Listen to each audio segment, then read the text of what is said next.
మీ ఎలాంటి వ్యాపార ప్రకటనలకైనా వెంటనే మా ఛానల్ సంప్రదించండి.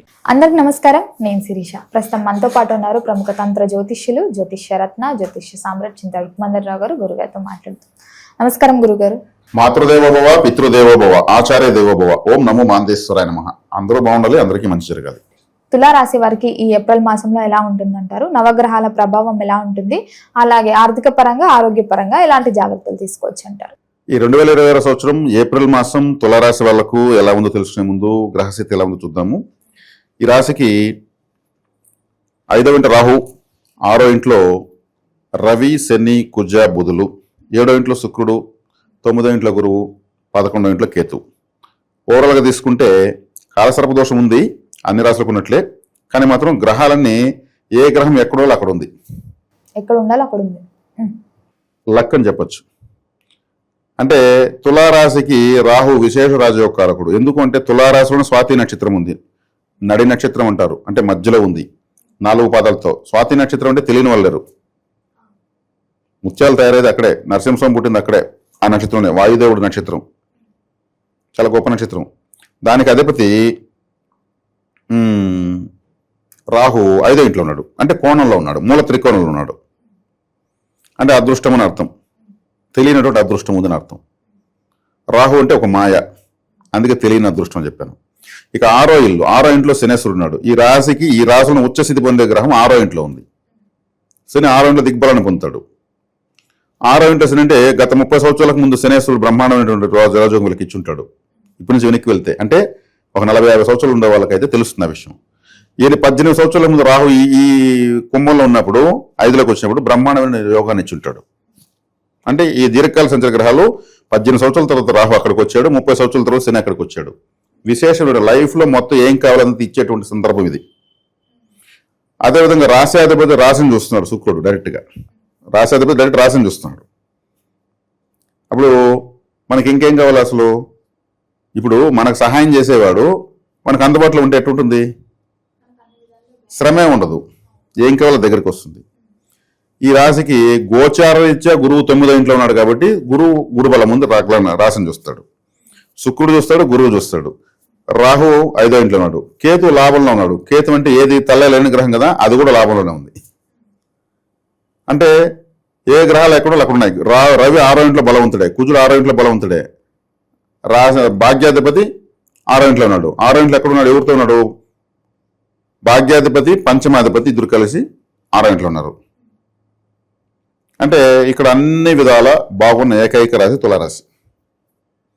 ఇప్పుడు ఏడా ఒక గ్రహం వ్యతిరేకంగా ఉంటే మనం చెప్దాం, అంటే స్థానాలతో సహా మనం వివరిస్తున్నాం ఇక్కడ.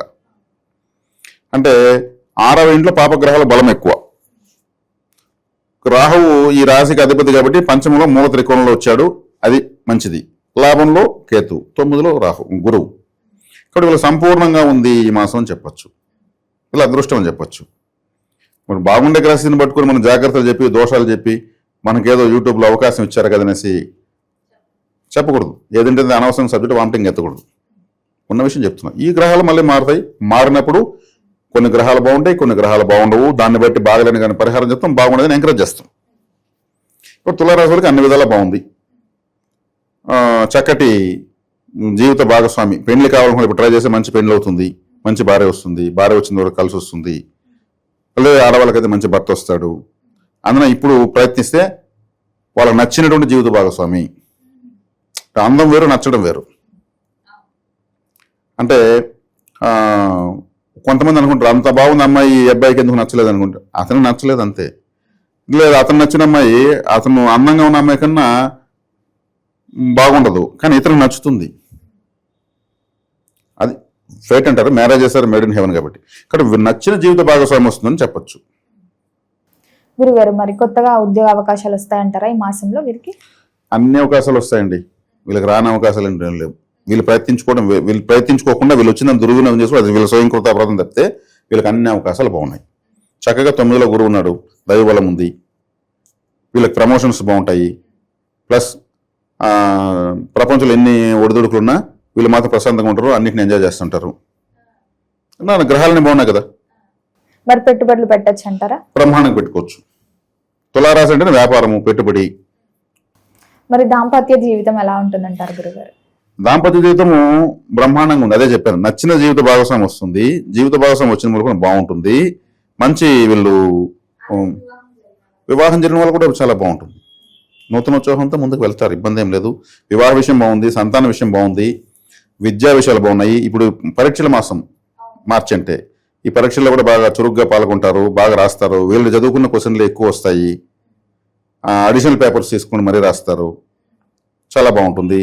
కాబట్టి విద్యార్థినులకు, కొత్తగా పెళ్లి అయిన వాళ్ళకు, కొత్తగా పెళ్లి ప్రయత్నం చేస్తున్న వాళ్ళకు, పెట్టుబడులు పెట్టే వాళ్ళకు, వ్యాపారస్తులకు, వ్యవసాయదారులకు, అన్ని రంగాల వాళ్లకు బాగుంది.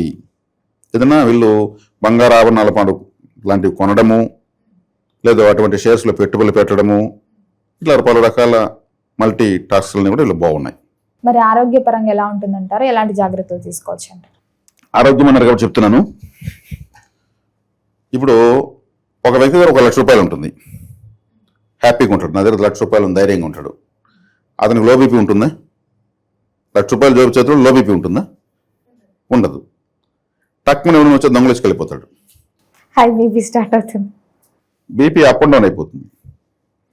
ఒక వ్యక్తికి కష్టాల్లో ఉంటాడు, డల్గా ఉంటాడు. ఎందుకంటే డబ్బులు ఏం చేయాలా ధైర్యం లేదు, అంటే లో బీపీ ఉంది. ఇప్పుడు టక్కున 1 లక్ష రూపాయలు డబ్బు దొరుకుతుంది, బీపీ నార్మల్ అవుతుంది, ధైర్యం వచ్చేస్తుంది. అంటే ఇక్కడ లో బీపీ ఉన్న వ్యక్తి ఉప్పు ఎక్కువ తింటే హై బీపీ వస్తుందంటారు. హై బీపీ ఉన్న వ్యక్తి ఉప్పు తగ్గిస్తే బీపీ తగ్గుతుంటారు. ఇదే మనం ఉప్పు వాడాము ఇద్దరికి, ఈయనకి ఉప్పు తగ్గించామా, ఆయనకు ఉప్పు పెంచామా? డబ్బులున్న వ్యక్తికి ఒక్కసారిగా బీపీ డౌన్ అయిపోయింది, డబ్బులు పూసింది కదా, అయ్యో ఒక్కసారి నా బీపీ డౌన్ అయిపోయింది అంటాడు కదా. ఉప్పు తిని బాబు అంటే వింటాడా? నాకు డబ్బు కావాలి రాడు, నన్ను ఉప్పు తినమంటే అంటాడు. ఒక వ్యక్తి డల్గా ఉంటాడు, డబ్బులు ఉండవు, నాకు డబ్బు కావాలంటాం, నా బీపీ డౌన్ అయిపోయింది డబ్బు లేకుండా అంటాం. బీపీ డౌన్ ఉప్పు తినరా బాబు అంటే తింటాడా? పెరిగేదానికి డబ్బు కావాలంటాడు. అంటే ఆరోగ్యం అనేది మన సైకాలజీకి సంబంధించింది. మానసిక స్థితి కరెక్ట్గా ఉంటే డబ్బుకు సంబంధం ఉండదు, దేనికి సంబంధం ఉండదు. అంటే దీని స్థితప్రజ్ఞత అంటారు, దీన్ని సాధించుకోవాలి ఎవరైనా సరే. ఇది తులారాశి వాళ్ళని కాకుండా అందరికీ చెప్పాను అనమాట, ఫీలింగ్. కాబట్టి ఇప్పుడు స్థితప్రజ్ఞత చాలా ఇంపార్టెంట్. ఉన్నప్పుడు పొంగిపోకుండా, లేనప్పుడు కుంగిపోకుండా ఉండగలగాలన్నప్పుడే భగవంతుడు కూడా ఇతనికే ఇవ్వాలి నిజంగానే అనేసి ఇస్తాడు. కాబట్టి ఇప్పుడు తులారాశి వాళ్ళకి అన్ని విధాలు బాగుంది. వీళ్ళకి లో బీపీ లేదు, హై బీపీ లేదు, ఆరోగ్యంగా ఉన్నారని అర్థం. ఏదున్నా సమస్యే కదా.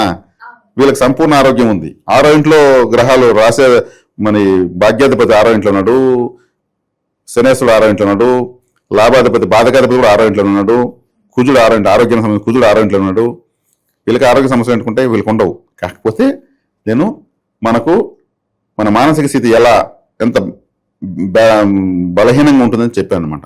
ఒక వాచ్ ఉంటుంది, ఆ వాచ్లో లోపల పరికరాలు ఉంటాయి, బ్యాలెన్స్ ముళ్ళు అంటారు దాన్ని. ఒకటి ఉంటుంది, అది కింద పడిపోయినట్టే ఉంటుంది, టకటకటగా ఆడుతూ ఉంటుంది. చూస్తే పడిపోతుందేమో అనిపిస్తుంది, కానీ పడదు, కానీ 24 hours తిప్పుతుంది. సేమ్ మనలో కూడా మనసు అనేది ఒక బ్యాలెన్స్ ముళ్ళు. దాన్ని అలా పెట్టుకున్నప్పుడు లైఫ్ అంతా మనం. మరి అన్ని రంగాల వరకు కలిసి రావాలంటే ఏ దైవాన్ని పూజించవచ్చు అంటారు? ఎలాంటి పరిహారాలు చేసుకుంటే బాగుంటుంది? ఇప్పుడు తులారాశి వాళ్ళు చక్కగా లక్ష్మీదేవి ఆరాధన, అదేవిధంగా సుబ్రహ్మణ్య ఆరాధన. 2వ స్థానాధిపతి అంటే 2వ స్థానం అంటే వృశ్చిక రాశి అధిపతి కుజుడు అంటే సుబ్రహ్మణ్య స్వామి. తులారాశి వాళ్ళు కంపల్సరీ సుబ్రహ్మణ్య స్వామి ఆరాధిస్తూ ఉంటే డబ్బులు వస్తూ ఉంటుంది.